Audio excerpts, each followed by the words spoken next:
thing done. So I'm just going to start in the HTML section, I think, and work my way down. That way, if you have problems with HTML, if this is something that you're new to, this will be a way that we can go through this together. And that way, if you have any problems, you can ask them in the chat. Or, if I put this on YouTube, then you can ask them in the comments and we can try and help you out that way. Or if you're stuck somewhere, then you can definitely use this as a way to keep going. But I thought, since I started on FreeCodeCamp, maybe it's time to revisit this and check things out. So we're going to start at the intro. So HTML is a hypertext markup language, is a markup language used to describe the structure of web pages. It uses a special syntax or notation to organize and give information from the browser. For example, H1 element, paragraph, an ordered list, LIs, which are list items, becomes top level heading, maybe a page title. So that would be an H1 there. A paragraph of text right here, and this is an ordered list. So the hypertext part of HTML comes from the early days of the web and its original use case. Pages usually contain static documents that contain references to other documents. Cool. So let's go on to the first lesson. So this is how FreeCodeCamp has everything set up. So we're going to do our first thing. Welcome to FreeCodeCamp's HTML coding. These will walk you through the web. First, you'll start by building a simple web page using HTML. You can edit code in your code editor, which is right here. Do you see the code in your code editor that says hello? That's an HTML element. Most HTML elements have an opening tag and a closing tag. That's an opening, that's a closing. The only difference between opening and closing tags is the /.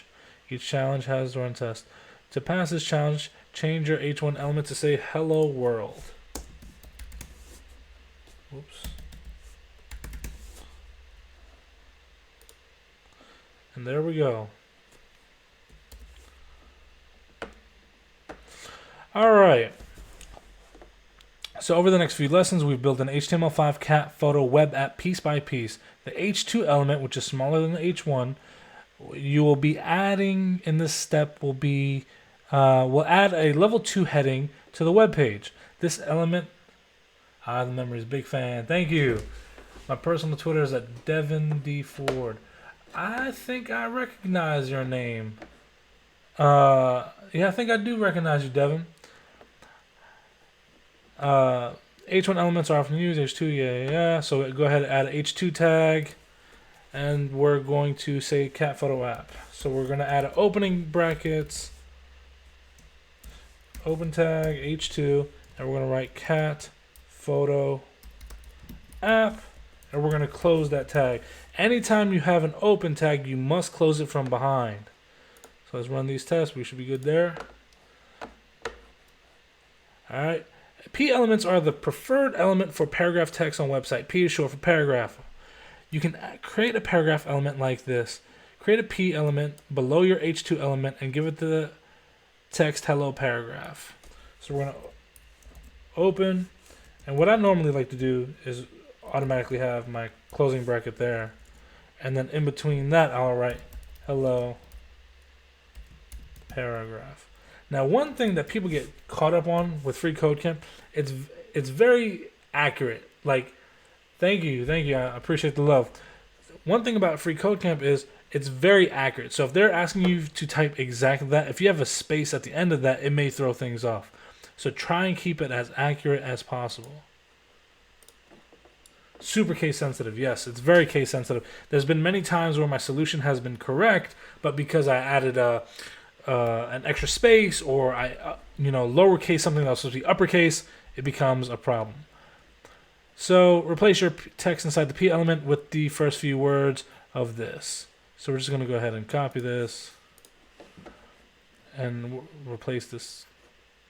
I think that copied everything.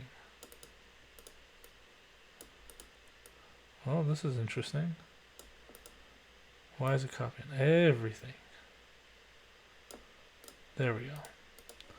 And we got to make sure we get that K in the front. So let's go ahead and make a capital K, then paste. We should run that. And we're good there. Most of the coding tutorial tests are designed that way. Yeah.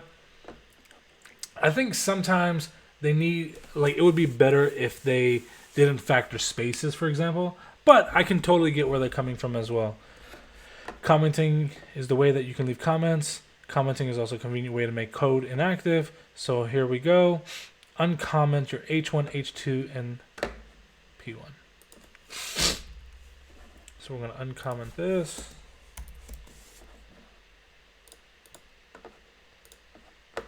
Remember that in order to start a comment that you should do that, Here you'll need to end the comment before your H2 begins.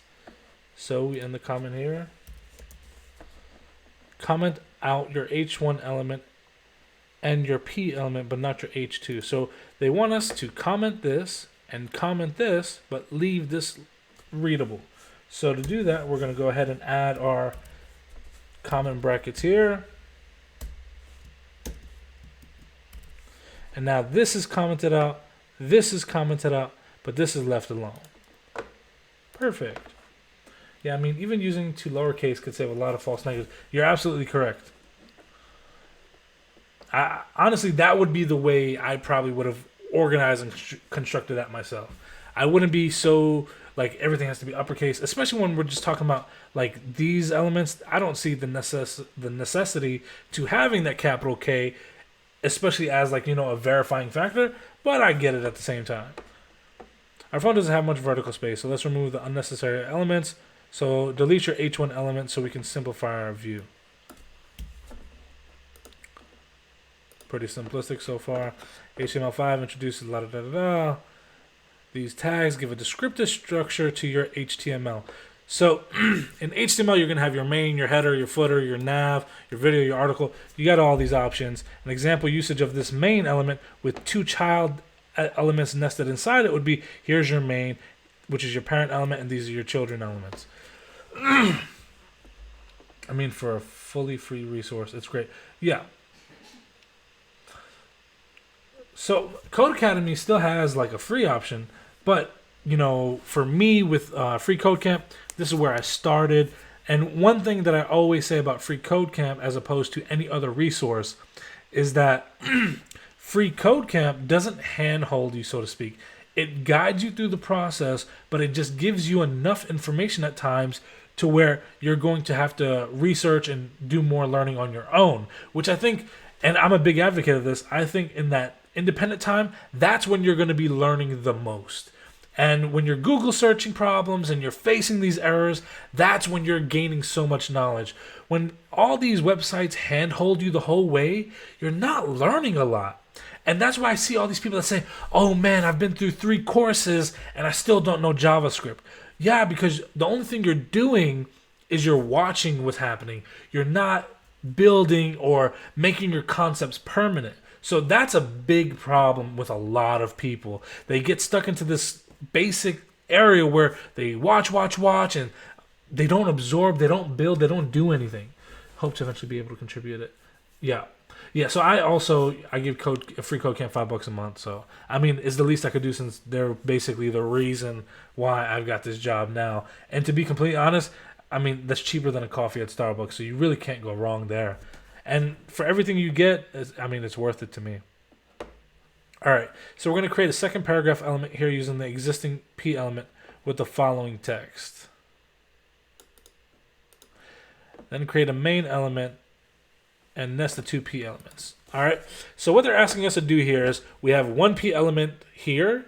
We need to create a second paragraph element, and we need to wrap them in a main element. Wrapping them essentially means we're going to place them in between the main element. So we're going to have our open bracket, our close bracket. That's just a habit of mine to do.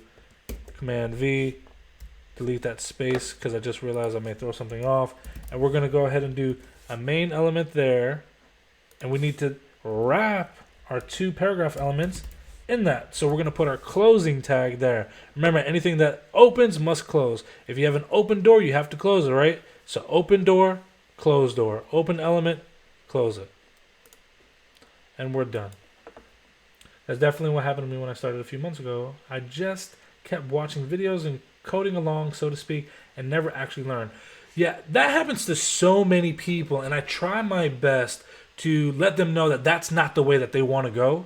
And I can't tell you how many people I've seen that will just watch something and they feel like, and it happens to me too. I'll watch someone coding something, I'm like, oh, that makes total sense. And then as soon as I look at the screen, I don't even know what to do, right? Like you're just staring and it's like blank memory.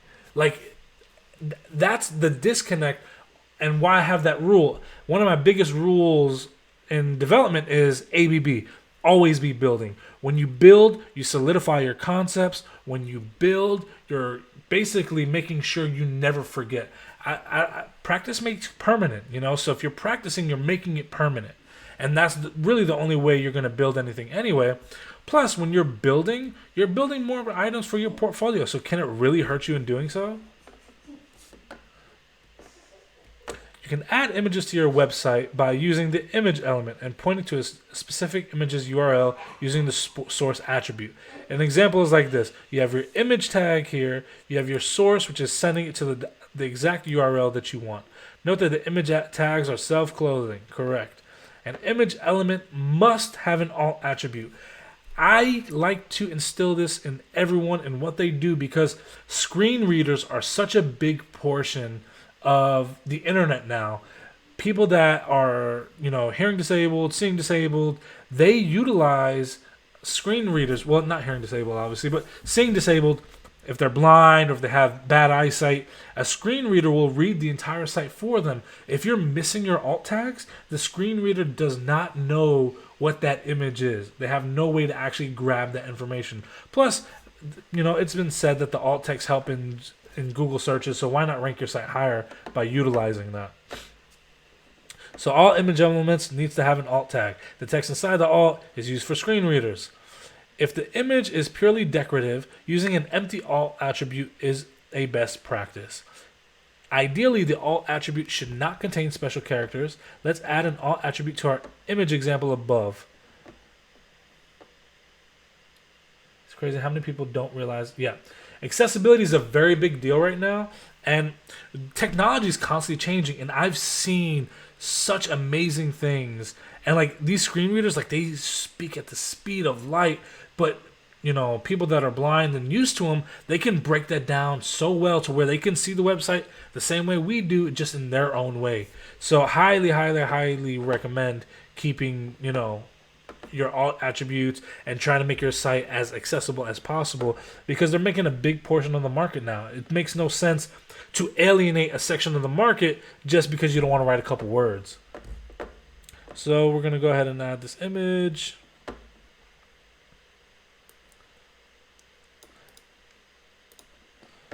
So let's try and add an image to our website. Within the main element, insert an image element. So between the main and the P, so go ahead and do that there. They want this URL.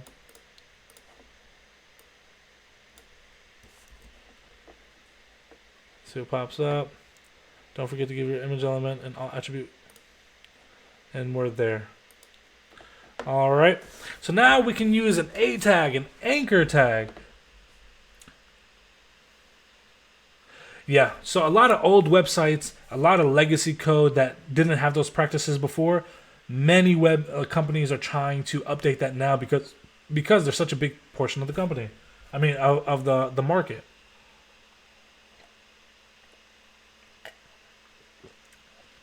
As I suspected, I was right all along. All right, so an A element, anchor tag.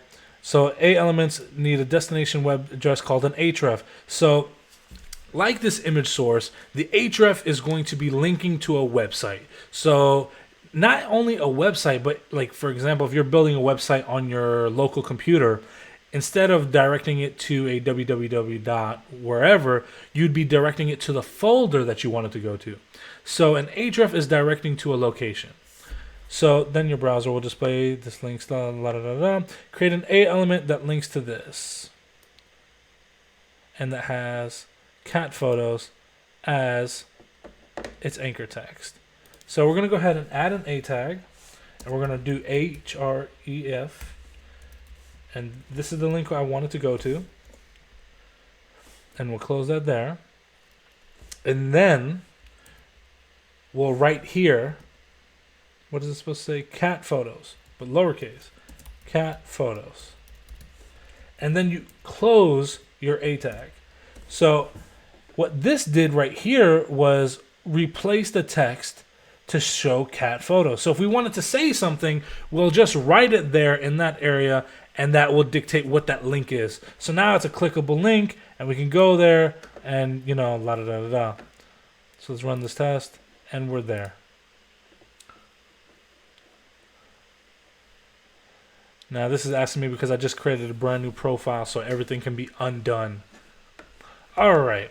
So basic HTML is an anchor element can also be used to create internal links to jump to different sections within a web page. To create an internal link, you assign a link's href attribute to the hash symbol. So if you just assign it as hash, that means nothing's going to happen when you click on that. So a lot of times, if you're making a nav bar and let's say your active link is where you are, you'd make that a hash symbol so it doesn't go anywhere. So if you're on the home page and you have a home button on your nav bar, you would put the hash, and if they clicked home, it didn't do anything. Plus the value of ID attribute for the element that you want to internally link to. So IDs are very useful, but I think as you progress into code, you will utilize classes significantly more. I can tell you that I rarely use an ID in an instance where I can use a class. Classes are a lot easier, and I think in professional settings, that's exactly what you're going to be utilizing as opposed to an ID. So it's definitely good to know what an ID is. There may be several cases where you utilize them, but also understand classes, which I think we're going to get to in a little while, is something that you're going to be utilizing a lot more. All right, this is an example. You have an href, it's context header, and then your ID is context header. So when users click the context link, they'll be taken to the section of the web page with the context header element. Change your external link to an internal link by changing the href attribute to the footer. So what I like about FCC over Code Academy as well is the fact that they don't style the page in the background, correct? So it's not confusing or misleading, thinking writing simple code will do these. I agree. You know what I would like though? I like how everything is sectioned off, but I think it would be so much better if they made this, like, for example, black. Because then you would know, like, right away, like, this is where you're typing, this is your output. I don't know, just my kind of thing. But again, I am a fan of dark mode. What's funny is, you know, when I first started coding, I used to always say, oh, these people always say dark mode this, dark mode that. It doesn't make a difference. You know, it's significantly easier on the eyes. And when you're coding for hours on end, the brightness can get to you. So now it's so hard for me to even imagine programming in light mode. Like, this is actually kind of killing me. It's been a long day anyway, though. But definitely a fan of the dark mode. All right. So change your external link to hashtag footer, and then the text from cat photos to jump to the bottom. Remove the target blank attribute from the anchor tag, since this causes the link document to open a new web page. That's true. Then add an ID attribute with the value of footer to the footer element. All right. So change the let's see here. So change your external link to an internal link. So we're going to do this to hashtag footer, and the bottom and the text from cat photos to jump to bottom.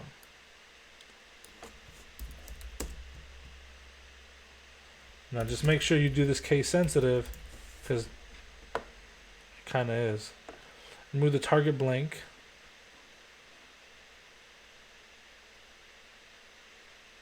Where's target blank? Attribute from the anchor tag. Oh, I see here.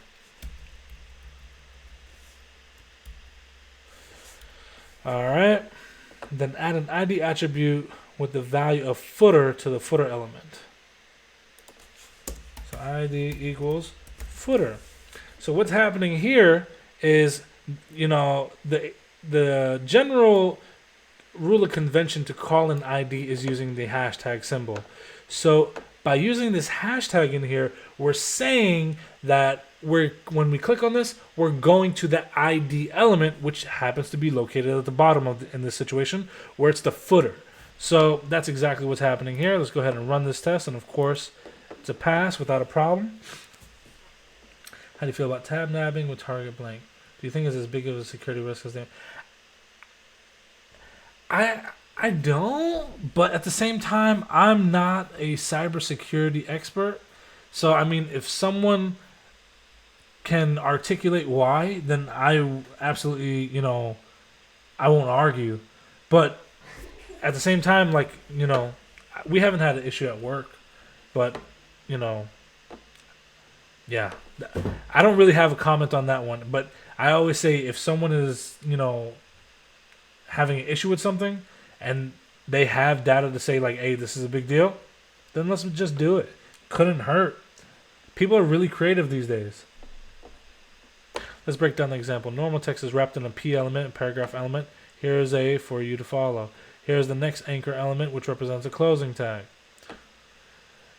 Target is an anchor tag attribute that specifies where to open the link value. Blank specifies to open the link in a new tab. href is the anchor tag attribute that contains the URL address of the link. The link to FreeCodeCamp.org, within the A element called anchor text, will display a link to blah, blah, blah. The final output should look like this. Correct. Now nest the existing A element within a new P element after the existing main element. The new paragraph should have text that says view more cat photos, where cat photos is the link. Okay, so we're going to do this, and then we're going to write view more cat photos. And then we'll go ahead and do this. And just to go over that, so we created this where it says view more, and then cat photos is this link right here.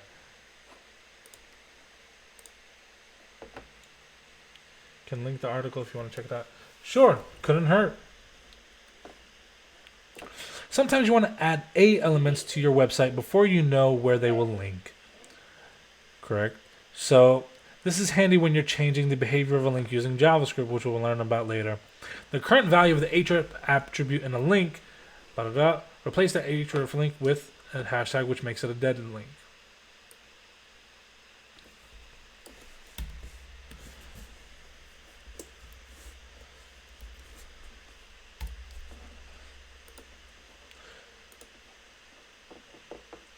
You know what's crazy is, like, going back through this, I can understand someone that's not used to technology to feel slightly overwhelmed because the wording seems so strong and there's all these new things, nesting, and nesting is a whole new world because you don't know what that means, and real life nesting means staying in the same spot, and programming nesting means putting things inside of each other.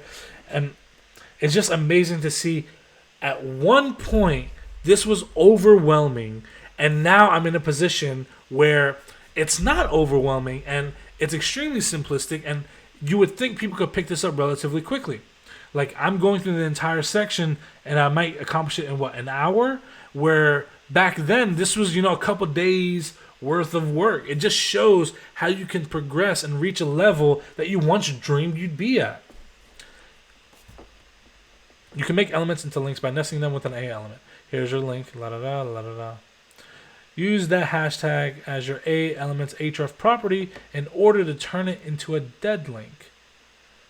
Place the existing image element within an anchor tag. Once you've done this, hover over your image with the cursor. The cursor's normal pointer should become a clicking. So what we're doing here is we're going to place this image inside of an A tag, and what that does is it allows that image to now become a clickable link. So if someone were to click this, they'd be redirected to whatever page that we want them to. So we'll go ahead and do an A tag here, and we're going to do an href. We don't want it going anywhere, I believe. So we'll hashtag that out, and we'll close it here. Because remember, like I said before, anything that opens must close. So you have an open door, you got to close the door. And so if we go over here, Now our normal pointer turns into this finger click, which means it's a clickable thing. So we're 50% of the way through. HTML has a special element for creating unordered list or bullet point style list. Unordered lists, by the way, which are very helpful and you'll be using them quite a bit in the future.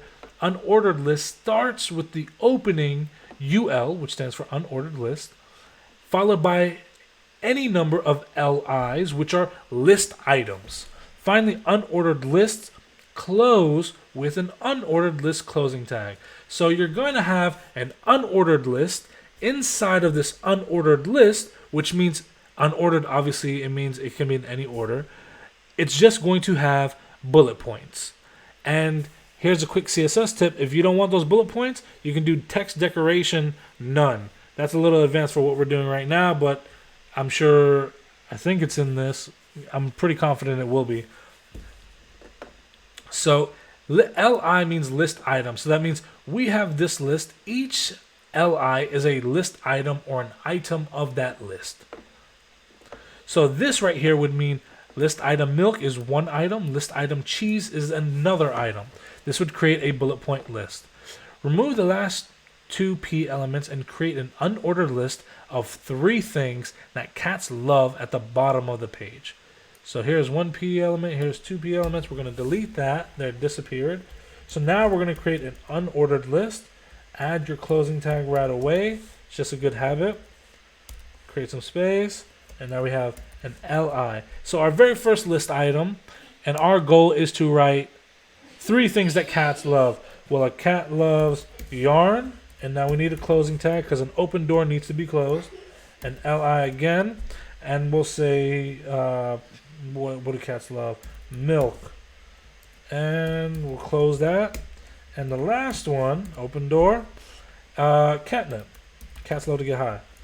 And we'll close that door right there. So now we have 3 items. Just to show you, these unordered list creates that 1, 2, 3 bullet points. All right. HTML has another special element for creating ordered list. An ordered list basically means a numeric list, meaning 1, 2, 3. There may be situations where you use it. I guess it's very good to know it, but in the grand scheme of things, I don't foresee you using that too often in your career.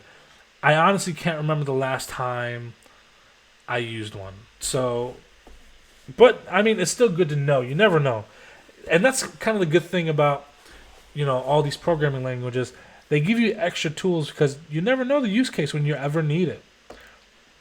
So, for example, OL, which stands for ordered list, LI, which stands for list item, so which means each one is an item of said list. By doing this, it would give us the number turnout of 1 and 2. So 1 Garfield, 2 Sylvester.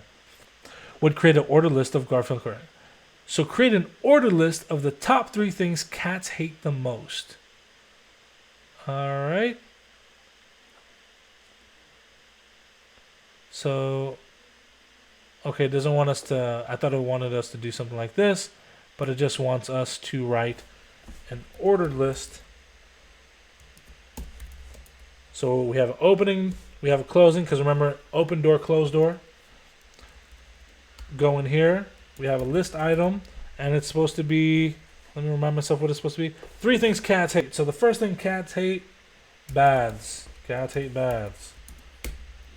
Second thing cats hate, rain. I don't really know too much about cats. Third thing would be, oh, I almost made a mistake right here. I forgot to add my closing. That would have been fun. What's the thing cats hate? Michael Bublé. So we have our 3 things.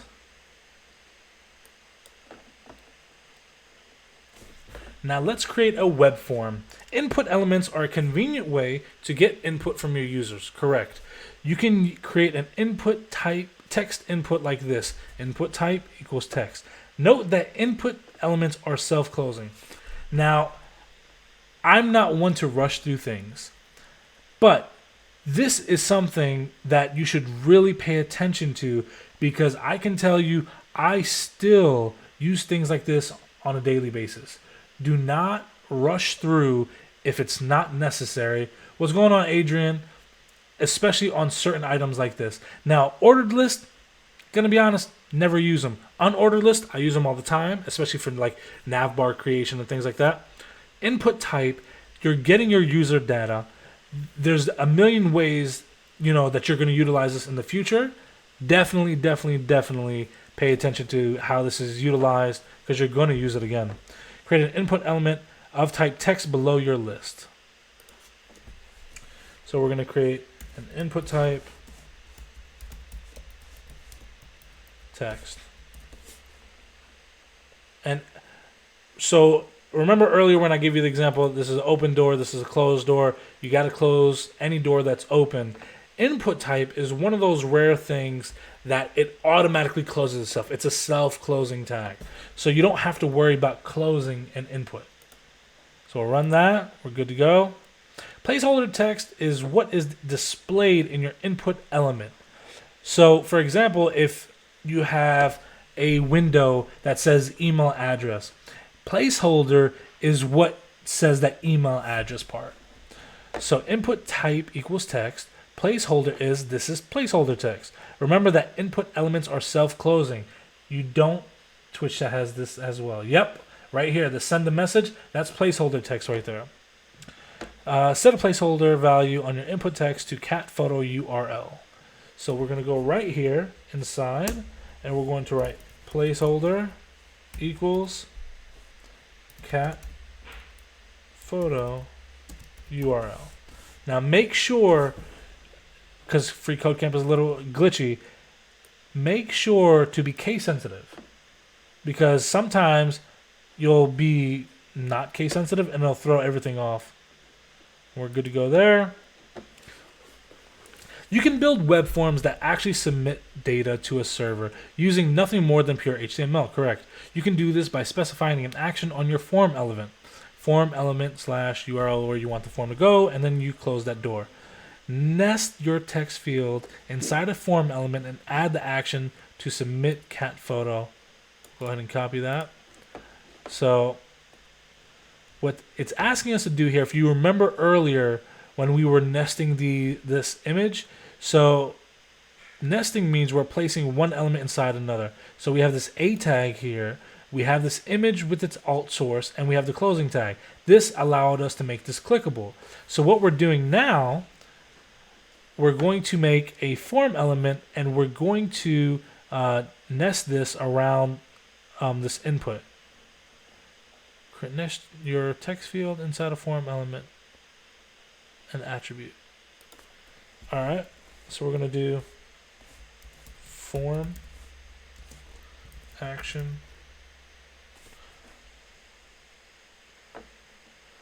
Oh, I copied that part.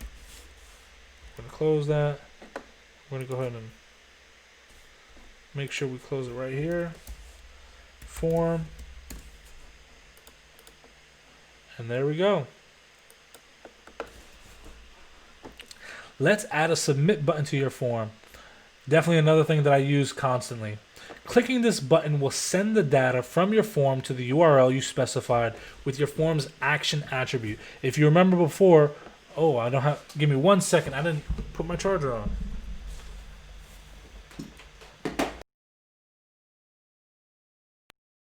Plugged. All right, let's add a submit button. Now that, just like I said before with input elements and things like that, and unordered list, this is something that you're going to use for sure in the future if you get a position as a web developer. Highly recommend making sure you understand your concepts with buttons and things like that, because you're going to be using it all the time. Let's add a submit button to your form. Clicking this button will send the data from your form to the URL you specified in the action attribute. Here's an example submit button. Button type submit. Remember before with our input type it was text. The button type is submit. So this button submits the form. Add a button as the last element of your form form element with the type of submit and submit as the text. So this is after the form. We can do button type equals submit, and then we're going to use the text as submit, and then we're going to close this button. Now remember case sensitivity, the form should have the button inside it. Okay, so they want us inside the form.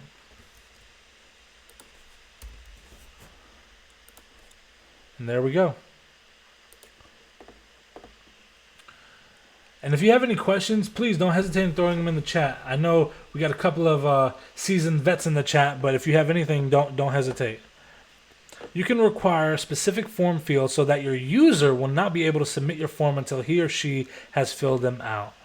For example, if you wanted to make a text input field required, you can add the attribute required within your input element like this. So before you would leave this element, you would add that required, meaning it's mandatory to fill this out. Make your text input a required field so that your user can't submit the form without completing it. Which, I mean, you know, you kind of use that. Sorry. So input, we're going to do required.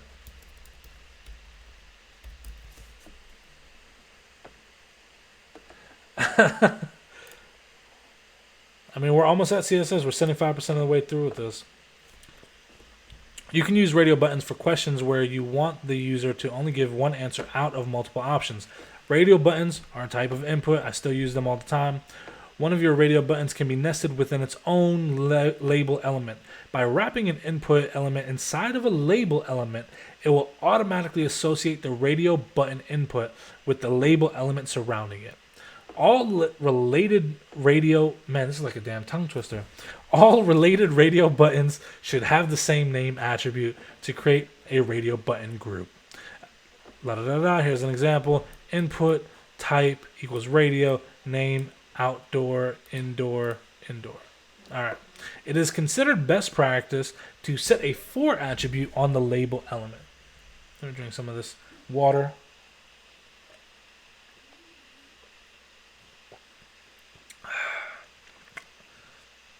As I suspected, I was right all along. I don't know. As I've gotten older, I just have a thing for like stupid, funny mugs. It cracks me up. It's the little things in life. Anyway, it's considered best practice to set a for attribute on the label element with a value that matches the ID attribute. So it's for indoor, indoor type, blah. Add a pair of radio buttons to your form, each nested in its own label element. All right. So we need a pair, which means 2 radio buttons to your form, each nested in its own label element like here. So label, then we need our input, type radio, and then we have our name, indoor, outdoor. So one should have the option for indoor and the other should have the option for outdoor. Both should share the name attribute of indoor, outdoor to create a group of radios. And they want this. So they want it on the form. I don't think they would want it below the submit button, so we're going to add that here. So remember, just to show you reference, so we're doing this. So we need our label, we need our input. So we're going to add a label, and then we're going to automatically make our close label because our open door needs to be closed, right? And here we're going to add our input, and so add a pair of radio buttons to your form, each one nested in its own label element. Each one should have the option for indoor, so we'll do indoor first. So we'll go for equals indoor, and then we're going to do our ID equals indoor, and we're going to do a type, and it's a radio button, so radio. And both should share the name attribute, so it's going to be name equals indoor dash, right? Yeah, dash outdoor. And then, as you can see, we're going to write indoor here. All right. And so to make this easier, we can just Control C, or Command C rather, and Control V, or Command V. And now this will just, none of this is the case, yeah. Outdoor, outdoor, and this is outdoor. And we have indoor, outdoor. And we're there. What I wish they went into more with HTML is the meta tags. Yes, I think, yeah, I agree with you on that, because I know when I first started doing that, I was extremely confused and didn't know really what was going on at that time. All right. Forms commonly use checkboxes for questions that may have more than one answer. Checkboxes are a type of input. Each of your checkboxes will be nested. So checkbox is just like a radio button, but obviously you can check it instead of switching between the radio buttons. So very useful. You'll definitely use it in the future. Each of your checkboxes can be nested within its own label element. By wrapping an input element inside of a label element, it will automatically associate. All related checkbox inputs should have the same name attribute. So same thing like radio buttons. You want to have that same name attribute.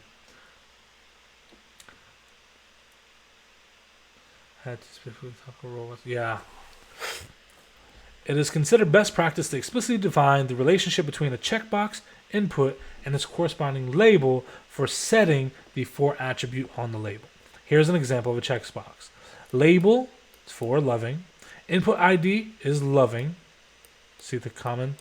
The type, instead of radio, we're going to write checkbox, and the name is personality/loving. So add to your form a set of 3 checkboxes. Each checkbox should be nested with its own label element. All 3 should share the same name attribute of personality. Okay, so it's going to be 3 different personalities. So we've got this here. So we're going to put them under that. So we're going to do label open door, so we have to close it. I say that a lot, but to be honest, that was the way it stuck in my head for forever, to always close my tags, and it was the best thing I ever learned. So that's why I keep saying it over and over and over. And so we need to do a for, and we're going to name this, I guess we can start with loving since that's there. And we're going to do input, and we're going to do ID the same. It's loving. And then we're going to do the type, which is a checkbox. And then we're going to do the name, and it's supposed to be personality. And then we'll write loving here. And so for simplicity's sake, we can just go ahead and copy this. Or should we write it out? Maybe writing out is better practice, since, you know, this is people learning for the first time. So we're going to write 3 different personalities. So label for. So what's our personality going to be named this time? Let's show playful. And so we'll do ID as playful. And then we'll do this as playful as well. And so then we'll jump to this one, and we'll say mean as hell. Well, can't be as hell.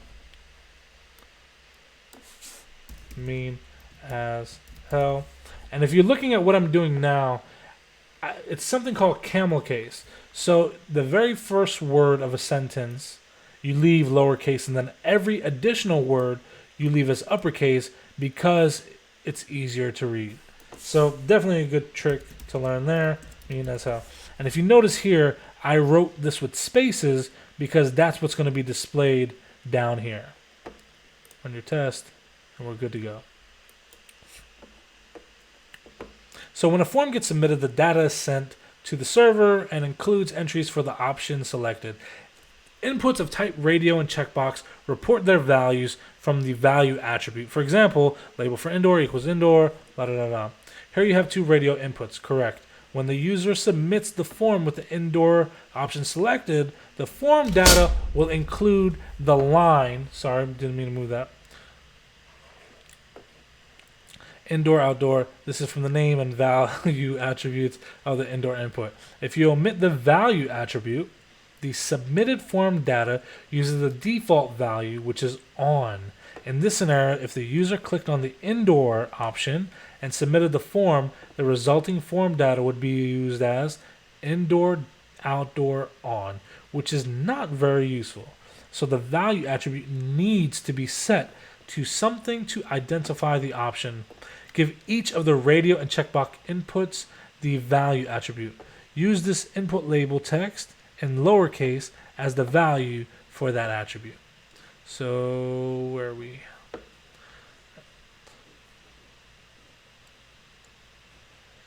So give me inputs the value attribute. Use the input label text in lowercase.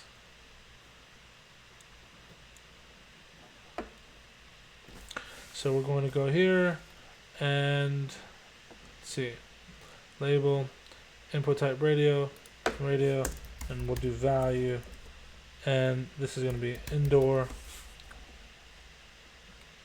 So we're going to come here, and if you notice, I'm doing this inside the input before the text area. So we're going to go here, and we're going to do value, and we'll do outdoor, since the opposite of indoor is outdoor. Now we're going to go to these checkboxes, and we're going to write value, loving, and we're going to go to this one, value, lazy. Obviously it went to the personalized they chose, not mine. Value, energetic. Let's run that test, and we're golden. We're almost there. Alright, you can set a checkbox or radio button to be checked by default using the checked attribute. To do this, just add the word checked to the inside of an input element. For example, input type equals radio. Name, test-name, checked.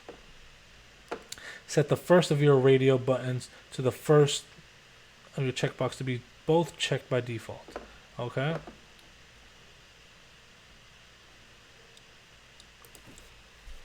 So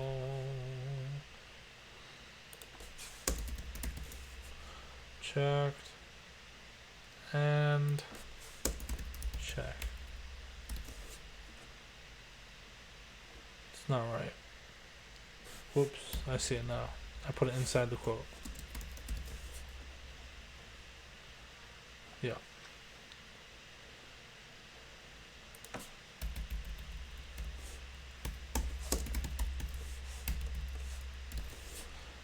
So now, this is checked, this is checked. And the reason why you want to leave it checked, it's very user-friendly. So it allows the user to know, okay, I can click on this, I can, or I should move this around. The div element, also known as a division element, is a general-purpose container for other elements. The div element is probably the most commonly used HTML element of all. Just like any other non-self-closing element, you can open a div element with the div and a closing tag.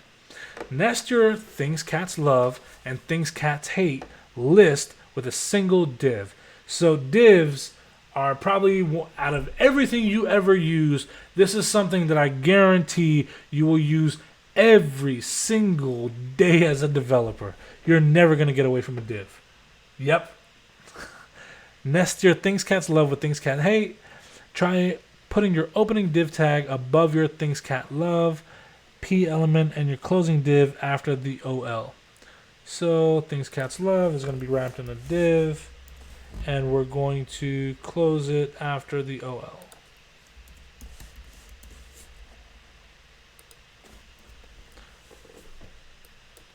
I think we have only one or two more. The challenges so far have covered specific HTML elements and their uses. However, there are a few elements that give overall structure to your page and should be included in every HTML document. At the top of your document, you need to tell the browser what version of HTML you're using. HTML is an evolving language and is updated regularly. Most most browsers support the latest version, which is HTML5. You tell the browser this type of information by adding doctype.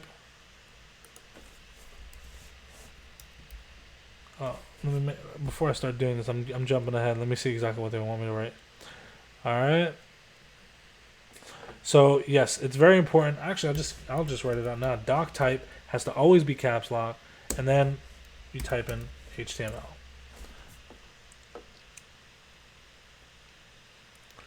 Add a doctype tag for HTML5 at the top of the page. So does it want me to write the actual 5? Yeah. No.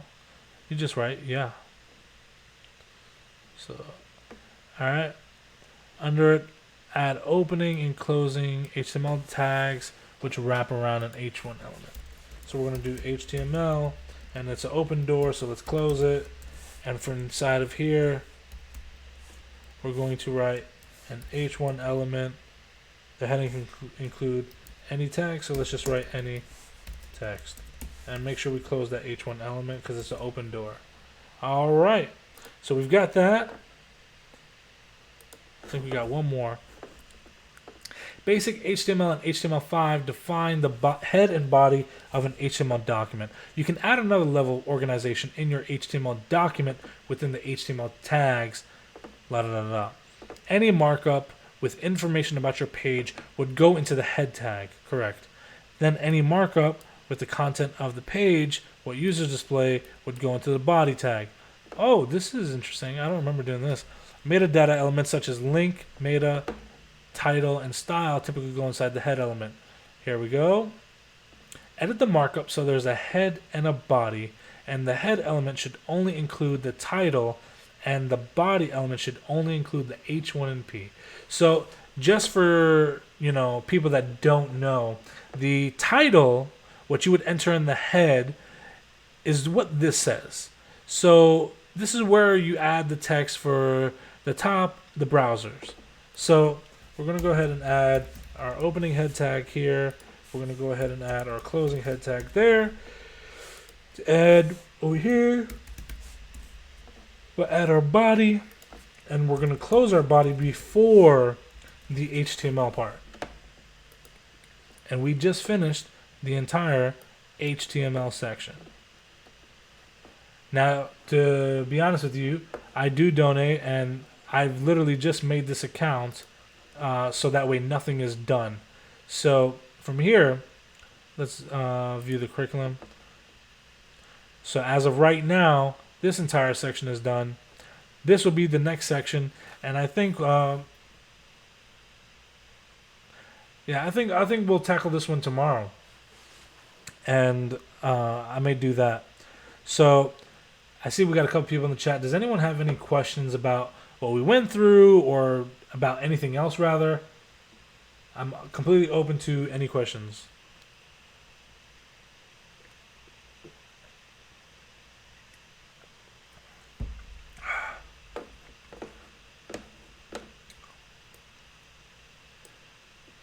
All right. So one thing that I try to always make sure I end this on a high note and a motivational note. One thing for me that today has proven is there was a time where HTML was extremely intimidating to me, and now, as we've just seen, a section that took me a few days to do took me less than 45 minutes to complete. You will eventually hit a point you used to dream of. Like, there's a point of time where you dream that you'll be somewhere, and you are there now. Like, you dream, you hope, you wish for it, and you're there now. Like, there's a time where I just dreamed I could understand the basics of CSS. And now, obviously I've mastered that, to the basics at least, to a very comfortable level that I can utilize it in my everyday career. Don't lose track, and don't forget where you've been. Sometimes we're always go. We forget where we've been, we forget where we've gone, and we'll forget where we're going. So take a moment to recognize how phenomenal you really are. Even for the small successes, those successes add up. One rule that I completely have with development is development or coding in general is all about the small wins, the very consistent but small wins. There's no real big wins in coding. It's the culmination of everything that brings you to where you are. So don't lose track of that. Don't say, oh man, I only learned, this today. That's a great thing to accomplish because tomorrow you're going to go a little further and then you're going to go a little further. Don't lose sight of that. And remember something. Every time you're at one place, you're in a position that someone else is already dreaming they were at. There's someone right now that is literally on their deathbed dreaming about all the things in the future that they wanted to do that can't. You have that ability. You're living someone else's dream. So when are you going to realize that you're in a life-changing situation and your new horizon is coming? It's literally coming, and you just need to be patient to reach there. One thing I always tell people, don't rush. There is no reward at all for rushing through, and there is no punishment for taking your time. Comprehension matters more than completion. So please comprehend whatever you're studying because it's going to become very necessary for you in the future. So this was just HTML. We're going to touch CSS. We're going to touch, all this. We're going to do the entire responsive web design certificate probably this week just to knock that out. And I'm going to upload all of this on YouTube as well so you have something to reference as you go through. So if you need these explanations, they are there for you.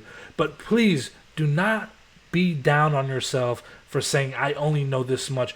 Just knowing that much is lapping so many people that haven't even started.